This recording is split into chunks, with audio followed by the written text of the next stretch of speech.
Hello, welcome to the Board Review. I'm your host, Tricia Pichette. Today you'll learn about County Commission actions from the August 20th board meeting. Polk County has a new fire chief, Robert Weech. On Tuesday, he was confirmed by the board to replace Tony Stravino, who retired earlier this year. Weech joined Polk County Fire Rescue in 2017 as Deputy Fire Chief of Logistics and Administration and was later promoted to Assistant Chief of Finance and Administration. I stand before you a very humbled and appreciative man. The Board of County Commissioners and the County Manager, Bill Beasley, has shown great confidence in me, has given me a big responsibility.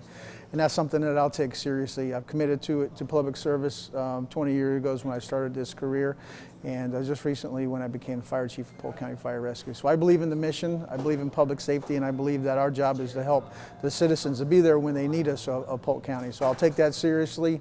It'll drive what I do. I'm committed to it. It'll be why I bring the energy. One thing I don't need convincing is the value and the need for public safety and delivering that. So by heart, I'm a public servant, have been for a long time, and that's how I'll deliver my duties. I'll be humble in my approach, but I'll also be confident, which is what I expect my people to do. So they're showing great confidence in me today.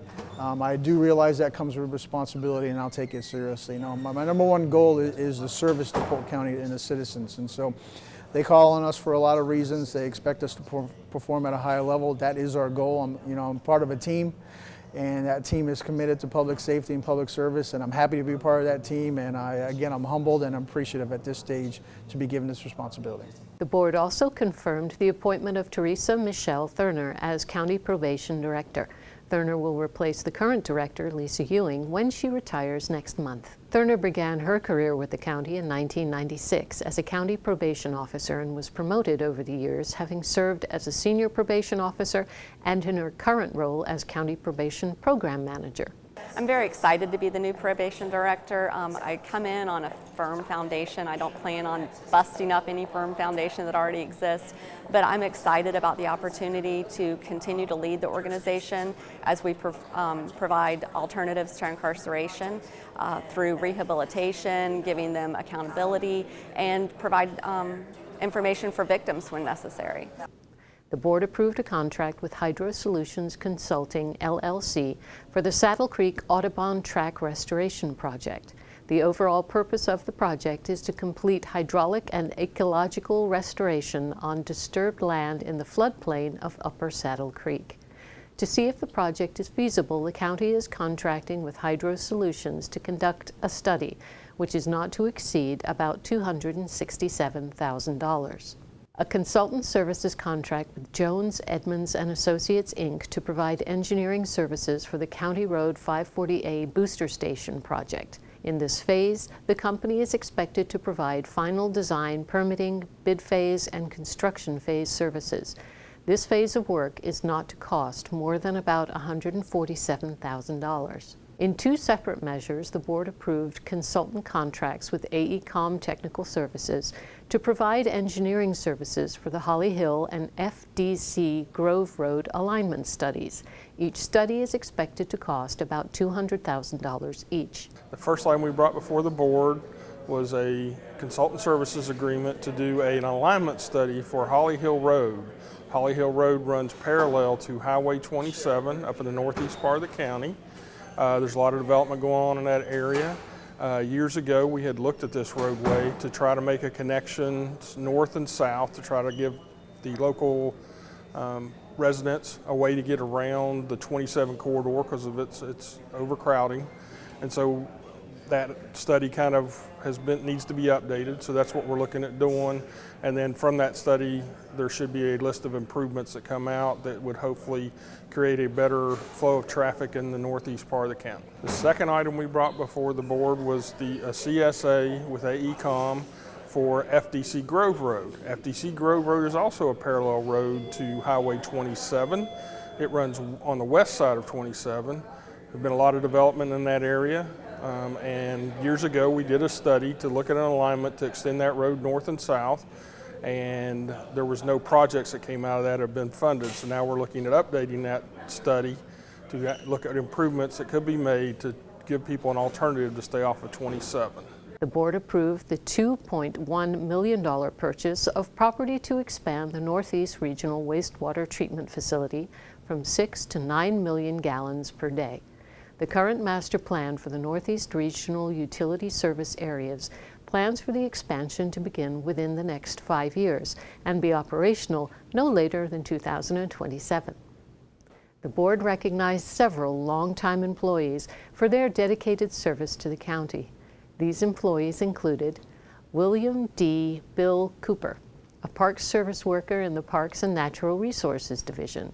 He was recognized for 20 years of service. Andrew S. Andy Edmonds, a county probation officer in the Probation Division, was recognized for 20 years of service. Kevin E. Holland, a Utilities Inspection Supervisor in the Utilities Division, was recognized for 20 years of service. George E. Riddle, a building inspector in the Building Division, was recognized for 20 years of service. Loy E. Locke, an area maintenance manager in the Roads and Drainage Division, was recognized for 25 years of service. Rhoda Saunders of the American Heart Association presented the board with the Mission Lifeline Gold Plus Award. The award that was presented today is from the American Heart Association Mission Lifeline EMS Award. It is the highest award that the American Heart Association provides EMS agencies for the care of patients who suffer a heart attack. This award recognizes EMS for the high quality they provide to the community. And what does it mean? It means that the residents of Polk County have the very best EMS they can have. It means that they are diagnosed quickly, that they are having a STEMI or heart attack. It means that the hospital is going to be notified that they're going to be coming in. It means that they're going to get the highest level of care possible. And the EMS goes through an awful lot of training in order to be able to identify a STEMI.